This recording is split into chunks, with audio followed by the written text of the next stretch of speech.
चलो 10 में क्या है 10 एक्सरसाइज 10 में पढ़ेंगे हम लोग वृत्त के बारे में। किसके बारे में?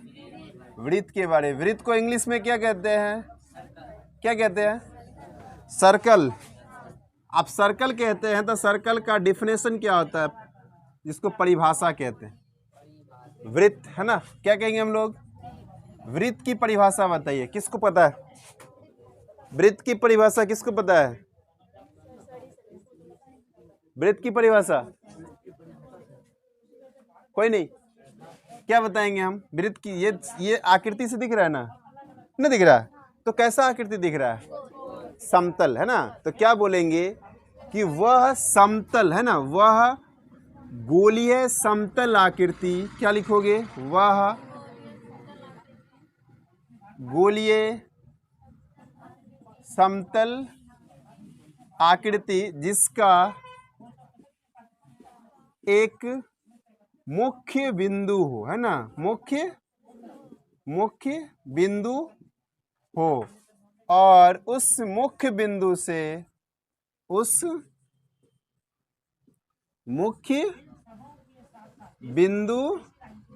से सभी ओर या सभी तरफ समान दूरी पर, है ना, समान दूरी पर हो।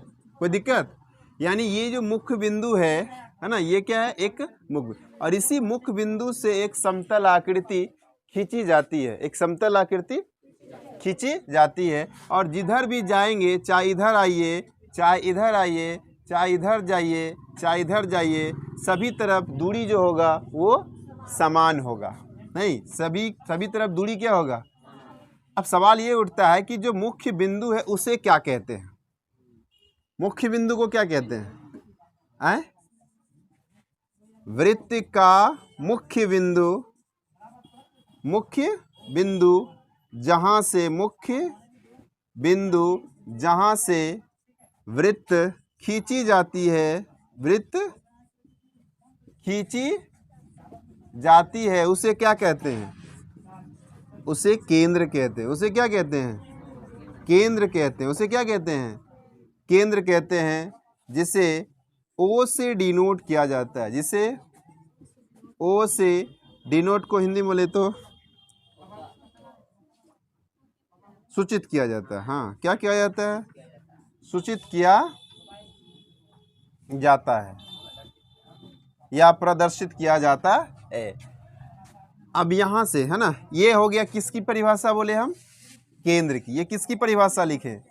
केंद्र की। ठीक है, ये किसकी परिभाषा? केंद्र। अब परिधि हम लोग देख लेते हैं। परिधि किसको बोलते हैं? है ना, परिधि किसको बोलेंगे? तो मुख्य बिंदु से, है ना, गोलाकार आकृति की सबसे बाहरी, है ना, गोलाकार आकृति या वृत्त बोलेंगे तो वृत्त की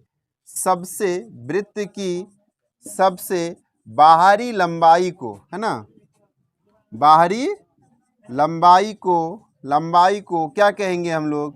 वृत्त कहते हैं। परिधि कहते हैं। बाहरी लंबाई को क्या कहते हैं? परिधि कहते हैं। समझ गए? कहते हैं। यानी कि ये जो सबसे बाहर वाला यही ना है बिंदु। हालांकि अंदर में बिंदु आप खींच सकते हैं, नहीं, सबसे बाहरी बिंदु जो होती है वही उसका क्या होती है? परिधि होती है ना। परिधि को इंग्लिश में सरकमफ्रेंस कहते हैं। क्या कहते हैं? परिधि को इंग्लिश में क्या कहते हैं? सरकम। इसीलिए इसे सी से सूचित किया जाता है ना, जिसे सी से सूचित किया जाता है। सी से सूचित किया जाता है। क्यों किया जाता है सी से? क्योंकि परिधि को इंग्लिश में क्या कहते हैं? सरकमफ्रेंस। क्या कहते हैं? सरकमफ्रेंस। इसीलिए पहला लेटर इसका सी है, तो इसको किससे हम लोग सूचित करते हैं? सी से। अब आता है नेक्स्ट चीज त्रिज्या। क्या कहते हैं हम लोग? त्रिज्या। केंद्र से परिधि के, है ना, किसकी बात करेंगे हम लोग? त्रिज्या की बात करते हैं। तो क्या लिखेंगे? केंद्र से परिधि तक की दूरी को, क्या कहते हैं? दूरी को त्रिज्या कहते हैं। क्या कहते हैं? त्रिज्या कहते हैं। त्रिज्या को इंग्लिश में रेडियस कहते हैं। त्रिज्या को इंग्लिश में क्या कहते हैं?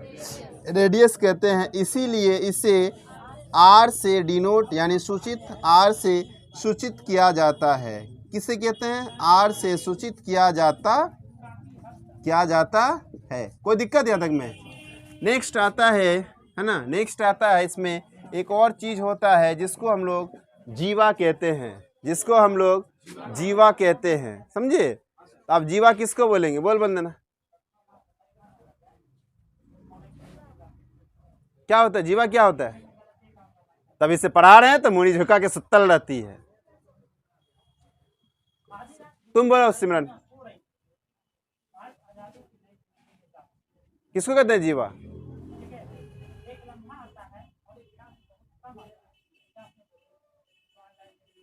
भी करना शुरू कर देती है। ध्यान दो, जीवा हम लोग किसको कहेंगे? ठीक है, तो परिधि जो होता है, परिधि के किन्हीं दो बिंदुओं के बीच, ये क्या है? परिधि। ये क्या है? परिधि। इनके किन्हीं कोई भी दो बिंदु ले लो, कोई भी दो बिंदु ले लो, उनके बीच की दूरी को क्या कहते हैं? जीवा। ये केंद्र हो गया, और यहाँ से यहाँ ये भी एक बिंदु हम मान लेते हैं, और एक बिंदु क्या मान ले हम? ये मान ले। तो यहाँ से यहाँ तक की दूरी को क्या कहेंगे?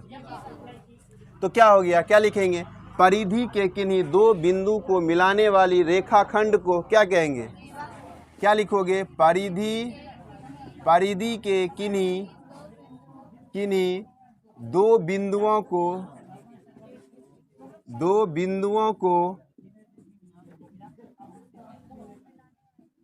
मिलाने वाली रेखाखंड क्या कहलाती है? जीवा कहलाती। क्या कहलाती है? जीवा कहलाती है ना? क्या कहलाती है? जीवा कहलाती है। अब जीवा को इंग्लिश में कोड कहा जाता है ना, CHORD, है ना? क्या कहते हैं इसको? कोड कहा जाता है। कोई दिक्कत? चलिए, अब नेक्स्ट आता है, तो जो जीवा सबसे बड़ी जीवा होती है, वृत्त की सबसे बड़ी जीवा को व्यास कहते हैं। अब क्या बात करेंगे हम लोग? व्यास। व्यास को इंग्लिश में डायमीटर कहते हैं, इसलिए पहला लेटर इसका क्या होता है?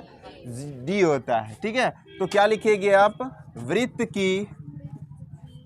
की सबसे बड़ी जीवा, वृत्त की सबसे बड़ी जीवा को क्या कहते हैं? जीवा को क्या कहते हैं? व्यास कहते हैं। क्या कहते हैं? व्यास कहते हैं। और इसे डी से डिनोट क्यों किया जाता है? इसे डी से डिनोट बताइए। इसे डी से सूचित किया जाता है। क्यों किया जाता है? बताइए, सबसे बदले ली। सूचित किया जाता है। क्यों किया जाता है? क्योंकि इसका इंग्लिश में इसे डायमीटर, है ना, इंग्लिश में इसे क्या कहते हैं? डायमीटर कहते हैं। इसीलिए क्या कहेंगे इसको? पहला लेटर उसका डी होता है ना, इसीलिए इसे डी से सूचित किया जाता है। हम लोग आगे बढ़ेंगे। जो व्यास होता है ना, यहाँ नोट एक चीज़ लिख लेंगे, जो व्यास होता है वो त्रिज्या का दोगुना होता है।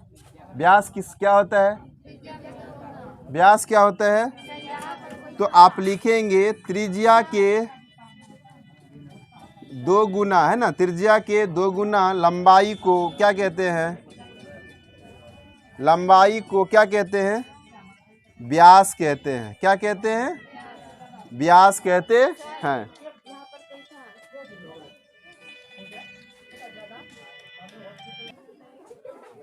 चलो देखो, हम एक चीज यहां पर नोट कर रहे थे। क्या चीज? त्रिज्या जो होता है, त्रिज्या क्या होता है? त्रिज्या के दो गुना लंबाई को क्या कहते हैं? अगर इसका उल्टा कहे तो व्यास का आधा त्रिज्या कहलाता है ना। उल्टा अगर पूछ दे तो क्या लिखोगे? व्यास का आधा, है ना। व्यास का आधा क्या कहलाता है? त्रिज्या। व्यास का आधा त्रिज्या कहलाता है ना, त्रिज्या कहलाता है। इसी को हम लोग ऐसे अगर फॉर्मूला में लिखें तो D इक्वल टू, यहाँ लिख लीजिए आप, है ना, तो यहाँ पर लिखिएगा D इक्वल टू 2R, है ना, D इक्वल टू 2R, यानी D फॉर डायमीटर, है ना, व्यास। व्यास जो होता है वो त्रिज्या का दोगुना होता है, और यहाँ व्यास का आधा त्रिज्या होता है, अर्थात R इक्वल टू क्या हो गया? D/2, है ना, R इक्वल टू D/2। यहाँ D इक्वल टू क्या कहलाएगा? 2R। कोई प्रॉब्लम यहाँ तक में? मिटा दें यहाँ तक में? ठीक। आगे देखिए, आगे हम लोग वृत्त की बात करेंगे। वृत्त में जो होता है ये थे हम लोग उसके कुछ परिभाषा। अब हम लोग बात करेंगे इसी वृत्त में स्पर्श रेखाएं खींची जाती है। क्या खींची जाती है? अब स्पर्श रेखा किसको कहेंगे ये बताइए आप। स्पर्श रेखा किसको बोलेंगे? हाँ, जो सिर्फ किसी एक बिंदु पर क्या करती है, उसके स्पर्श करती है ना, जो क्या करती है, एक बिंदु पर उसको स्पर्श करती है। तो हम यहाँ बात करेंगे किसकी? स्पर्श रेखा की। किसकी बात करेंगे? स्पर्श रेखा, है ना। स्पर्श रेखा का हम बात करेंगे। स्पर्श रेखा क्या होता है? जो वृत्त को सिर्फ एक बिंदु पर क्या करती हो, स्पर्श करती हो, यानी छूती हो, है ना, वह रेखा क्या कहेंगे हम लोग? वह रेखा जो वृत्त को एक बिंदु पर, कितने बिंदु पर? एक बिंदु पर क्या करती है? सिर्फ स्पर्श करती है, यानी छूती है ना, स्पर्श करती है, उसे क्या कहते हैं? उसे क्या कहते हैं हम लोग? स्पर्श रेखा। उसको क्या कहते हैं हम लोग? स्पर्श रेखा कहते हैं। कोई दिक्कत यहाँ तक में? अब देखिए स्पर्श रेखा कैसा होता है। ये 20 तरह से हम लोग वृत्त हो गया, नहीं हो गया, किसी एक बिंदु से अगर हम लोग ऐसे निकल जाएगा तो ये क्या हो गया? स्पर्श रेखा, है ना। 5 मिनट लगेगा और बैठिए, ठीक है। ये क्या हो गया? स्पर्श रेखा। इधर से निकल गया तो ये हो गया स्पर्श रेखा। तो स्पर्श रेखा क्या होता है? किसी एक बिंदु पर क्या करती है? स्पर्श करती है, सिर्फ छू। यही अगर वृत्त के अंदर से किन्हीं दो बिंदु पर प्रतिच्छेद करता है तो इसको क्या कहेंगे? छेदक रेखा। इसको क्या कहेंगे? छेदक रेखा। क्या कहेंगे इसको? छेदक रेखा कहते हैं। किसको कहेंगे? जब वृत्त को किन्हीं दो बिंदुओं पर क्या करती है? प्रतिच्छेद करती है ना। क्या लिखेंगे? वह रेखा जो वृत्त को किन्हीं दो बिंदुओं पर क्या करती है? प्रतिच्छेद करती है ना, प्रतिच्छेद करती है, उसे क्या कहते हैं आप? उसे छेदक रेखा कहते हैं। उसे क्या कहते हैं? छेदक रेखा कहते हैं, ठीक है, छेदक रेखा कहते हैं। हम लोग जो यहाँ पढ़ने वाले हैं यही स्पर्श रेखा के बारे में हम लोग यहाँ पर पढ़ेंगे। अब सवाल उठता है कि बताइए कि एक बिंदु पर, है ना, किसी एक बिंदु पर वृत्त के कितने स्पर्श रेखा खींच सकते हैं? एक बिंदु से वृत्त के कितने स्पर्श रेखा खींच सकते हैं ये बताइए?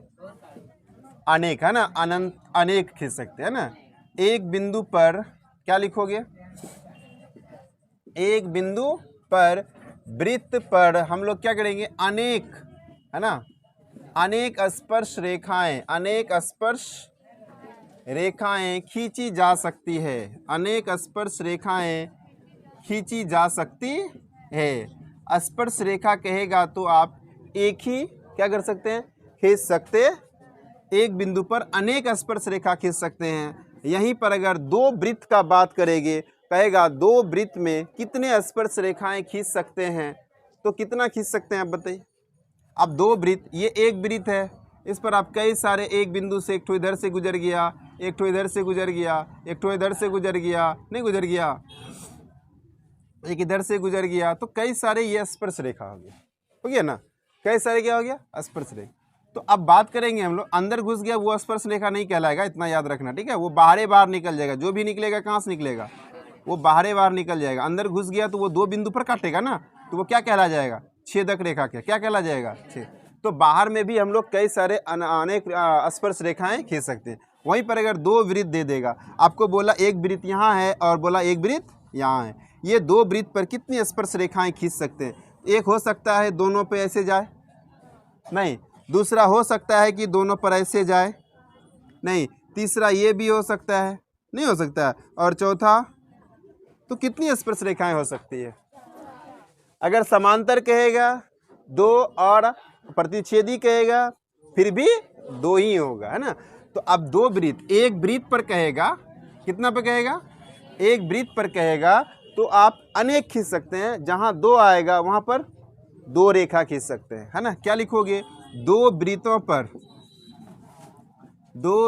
पर दो समांतर क्या चीज? दो समांतर स्पर्श रेखाएं खींची जा सकती है।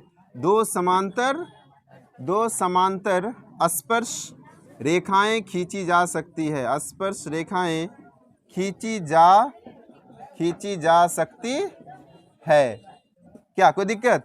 और प्रतिच्छेदी भी कहेगा तो भी दो, और कहेगा स्पर्श कहेगा तो भी स्पर्श बोलते हैं, समांतर कहेगा तो भी दो ही खींच सकते हैं, है ना। तीसरा इस पर से नहीं जा सकता है। कोई दिक्कत? समझ गए? चलिए, अगर आपको बोलेगा दो बिंदु एक दूसरे को प्रतिच्छेद करता, इस तरह से अगर काटता है, इसमें कितनी कॉमन रेखाएं खींची जा सकती है? एक होगा। यहाँ पर कितना होगा? एक रेखाएं, है ना। यहाँ से स्पर्श रेखाएं खींच सकते हैं, यहाँ से भी आप क्या कर सकते हैं? स्पर्श रेखाएं खींच सकते हैं, ठीक है। लेकिन हाँ, ये दोनों समांतर नहीं हो सकता है। अगर एक बड़ा होगा एक छोटा होगा तो स्पर्श रेखा तो इस तरह से चलेगा ना, तब समांतर होगा क्या? फिर भी यहाँ पर आप एक दो लिख सकते हैं ना, दो स्पर्श रेखाएं, कॉमन स्पर्श रेखाएं दो हो सकता है, बट ये दोनों आपस में समांतर नहीं हो। यहाँ तक कोई दिक्कत? छेदक रेखा समझ गए, स्पर्श रेखा समझ गए, और ये समांतर रेखाएं आप कितना खींच सकते हैं वो भी आप देख लिए। अब हम लोग फटाफट 10.1 का पहला चैप्टर देख लीजिए फटाफट, छोटा सा है। हाँ, रिक्त स्थानों की पूर्ति करें। क्या लिखा हुआ बताइए? हाँ, किसी वृत्त की स्पर्श रेखा उसे कितनी बिंदु पर स्पर्श करती है? हाँ? एक बिंदु पर। अभी जस्ट पढ़ा है ना, किसी वृत्त की स्पर्श रेखाएं वृत्त को कितनी बिंदुओं पर स्पर्श करती है? कितनी बिंदुओं पर? एक बिंदु पर ही सिर्फ स्पर्श करती है। कोई दिक्कत नहीं। आगे क्या बोला? दो बिंदु पर प्रतिच्छेद करने वाली रेखा को हम अभी क्या बताए? छेदक रेखा कहते हैं ना। दो बिंदुओं पर प्रतिच्छेद करने वाली रेखा को छेदक रेखा बताए ना। नेक्स्ट पढ़िए 3 नंबर में।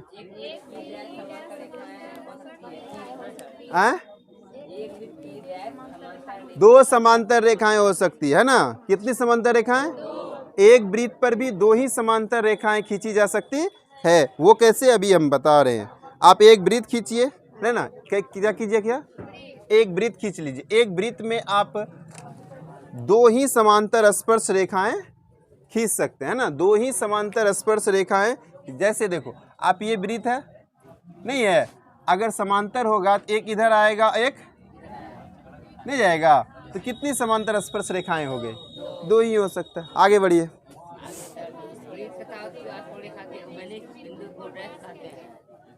वृत्त क्या बोले?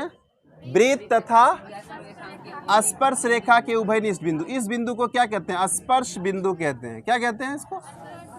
स्पर्श बिंदु कहते हैं। क्या? ये वृत्त हो गया और ये क्या हो गया? स्पर्श रेखा, और जहां पर मिलती है उसे स्पर्श बिंदु कहते हैं। उसे क्या कहते हैं? स्पर्श। आगे पढ़िए। क्या बताएं तो? ये क्या लिखे हैं हम? हाँ, पढ़िए, क्वेश्चन पढ़िए।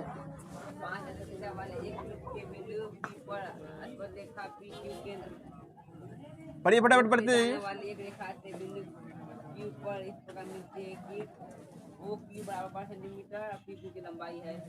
देखिए क्वेश्चन को फिर से पढ़िए। क्या कहता है?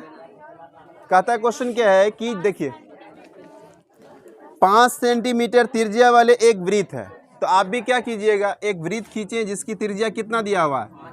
ये त्रिज्या इसकी 5 सेंटीमीटर है ना। त्रिज्या कितना? आप क्या बोला? आगे बोलिए। पी क्यू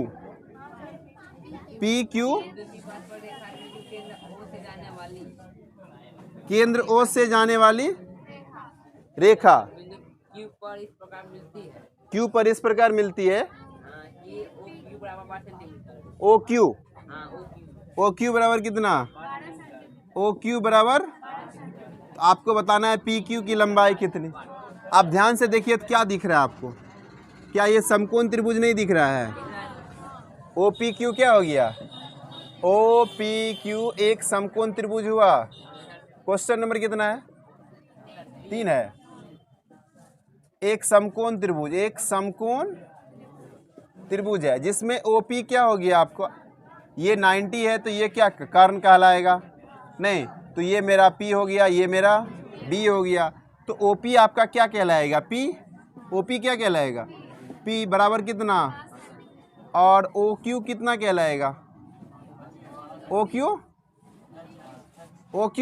H हो गया, OQ क्या हो गया, कितना सेंटीमीटर, और PQ B हो गया, है ना, PQ बेस हो गया कितना, वाट।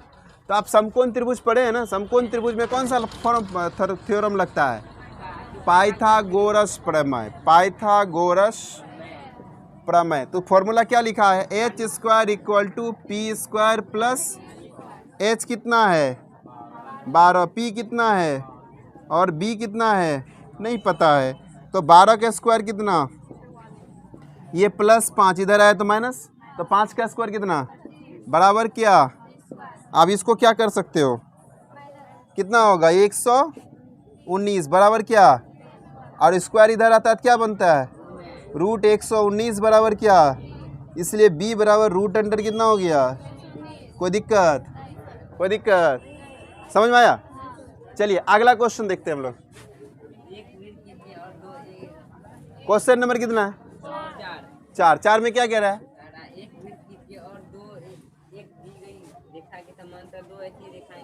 ये रचना वाला, इसको छोड़ देते क्या, और 1 नंबर बना है, 1 नंबर पहले यही लिखा हुआ है कि एक वृत्त में कितनी स्पर्श रेखाएं खींची जा सकती है, उसमें लिख दोगे अनक, अनेक या अनंत दोनों लिखोगे, क्या कोई दिक्कत, चलो ठीक।